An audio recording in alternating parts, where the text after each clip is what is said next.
Selamat pagi, Ibu. Pagi. Perkenalkan, saya perawat Karni Salutna akan bertugas menjaga Ibu pada pagi hari ini. Ibu dengan nama Setia Wulandari. Saya boleh lihat namanya dulu, Bu. Tahun lahirnya berapa, Bu? 2004. Oke, Bu, sudah betul ya, Bu. Baiklah, tujuan saya di sini untuk merubah posisi Ibu dalam posisi Fowler. Waktu yang dibutuhkan sekitar 5-7 menit. Apakah Ibu bersedia? Bersedia.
Dalam melakukan teknik nafas dalam dan batuk efektif, alat dan bahan yang dibutuhkan yang pertama yaitu handscoon, 2 kertas tisu, 3 bengkok, 4 perlak atau alas, 5 sputum pot berisi disinfektan, 6 air minum hangat.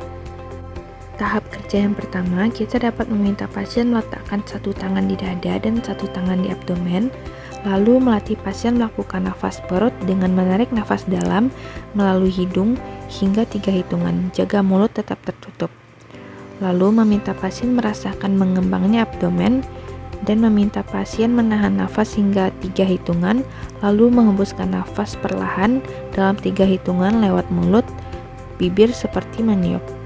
Lalu meminta pasien merasakan mengempisnya abdomen dan kontraksi dari otot.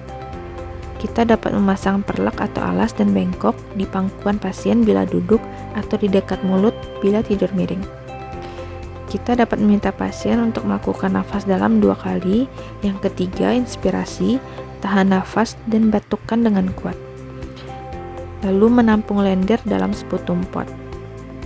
Selanjutnya pemberian oksigen nasal kanul.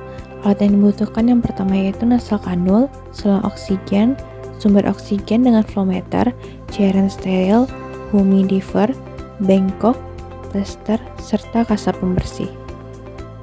Tahap kerjanya yaitu pertama, tuangkan cairan steril ke humidifier sesuai batas.